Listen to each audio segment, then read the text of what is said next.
ایک شخص ذبح کی ہوئی مرغی لے کر مرغی فروش کی دکان پر گیا اور کہا، بھائی ذرا اس مرغی کی بوٹیاں بنا دو۔ مرغی فروش نے کہا، مرغی رکھ کر چلے جاؤ اور آدھے گھنٹے بعد آ کر لے جانا۔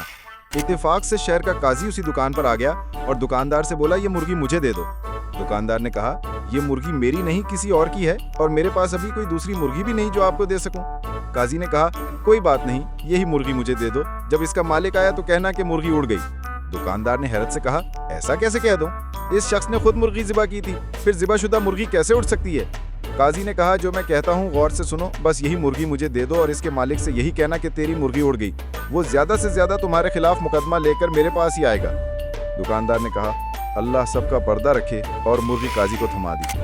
قاضی مرغی لے کر چلا گیا۔ تھوڑی دیر بعد مرغی کا مالک واپس آیا اور دکاندار سے پوچھا، مرغی کاٹ دی؟ دکاندار نے کہا، میں نے تو کاٹ دی تھی مگر آپ کی مرغی اڑ گئی۔ مرغی کے مالک نے حیرانی سے پوچھا، بھلا وہ کیسے؟ میں نے خود اسے ذبح کیا تھا، وہ اڑ کیسے سکتی ہے؟ دونوں میں پہلے نوک جھونک شروع ہوئی، پھر بات جھگڑے تک جا پہنچی۔ آخر مرغی کے مالک نے کہا، چلو عدالت میں قاضی کے پاس چلتے ہیں، اور دونوں عدالت کی طرف چل پڑے۔ عدالت جاتے ہوئے راستے میں انہوں نے دیکھا کہ دو آدمی لڑ رہے ہیں، ایک مسلمان اور دوسرا یہودی۔ جھگڑا چھڑانے کی کوشش میں دکاندار کی انگلی یہودی کی آنکھ میں لگ گئی، جس سے یہودی کی آنکھ ضائع ہو گئی۔ لوگوں نے دکاندار کو پکڑ لیا اور کہا کہ اسے عدالت لے کر جائیں گے۔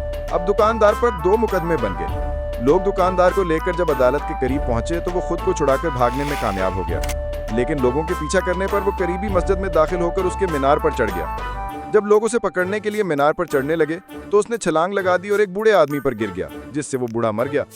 اب بوڑھے کے بیٹے نے بھی لوگوں کے ساتھ مل کر دکاندار کو پکڑ لیا اور سب اسے لے کر قاضی کے پاس پہنچ گئے۔ قاضی نے دکاندار کو دیکھ کر ہنس پڑا، کیونکہ اسے مرغی یاد آ گئی تھی، لیکن باقی دو مقدمات کا اسے علم نہیں تھا۔ جب قاضی کو تینوں مقدمات کے بارے میں بتایا گیا تو اس نے سر پکڑ لیا، پھر چند کتابیں الٹ پلٹ کر کہا، ہم تینوں مقدمات کا الگ الگ فیصلہ سناتے ہیں۔ سب سے پہلے عدالت میں مرغی کے مالک کو بلایا گیا۔ قاضی نے پوچھا، تمہارا دکاندار پر کیا دعویٰ ہے؟ مرغی کا مالک بولا، جناب اس نے میری مرغی چرا لی، میں نے خود اسے ذبح کر کے اسے دی تھی، یہ کہتا ہے کہ مرغی اڑ گئی۔ قاضی صاحب، مردہ مرغی کیسے اڑ سکتی ہے؟ قاضی نے کہا، کیا تم اللہ اور اس کی قدرت پر ایمان رکھتے ہو؟ مرغی کا مالک بولا، جی ہاں، کیوں نہیں قاضی صاحب۔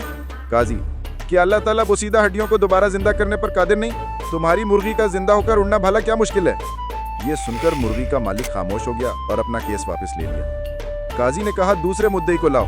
یہودی کو پیش کیا گیا۔ اس نے عرض کیا، قاضی صاحب اس نے میری آنکھ میں انگلی ماری جس سے میری آنکھ ضائع ہو گئی، میں بھی اس کی آنکھ میں انگلی مار کر اس کی آنکھ ضائع کرنا چاہتا ہوں۔ قاضی نے تھوڑی دیر سوچ کر کہا، مسلمان پر غیر مسلم کی دیت نصف ہوتی ہے، اس لیے پہلے یہ مسلمان تمہاری دوسری آنکھ بھی پھوڑے گا، اس کے بعد تم اس کی ایک آنکھ پھوڑنا۔ یہودی نے کہا، بس رہنے دیں، میں اپنا کیس واپس لیتا ہوں۔ قاضی نے کہا، تیسرا مقدمہ پیش کیا جائے۔ مرنے والے بوڑھے کا بیٹا آگے بڑھا اور عرض کیا، قاضی صاحب اس نے میرے باپ پر چھلانگ لگائی جس سے وہ مر گیا۔ قاضی نے تھوڑی دیر سوچ کر کہا، ایسا کرو کہ تم لوگ اسی مینار پر جاؤ اور مدعی اس منار پر چڑھ کر اس مدعا علیہ یعنی مرغی فروش پر اسی طرح چھلانگ لگا دے جس طرح اس نے تمہارے باپ پر چھلانگ لگائی تھی۔ نوجوان نے کہا، قاضی صاحب اگر یہ دائیں بائیں ہو گیا تو میں زمین پر گر کر مر جاؤں گا۔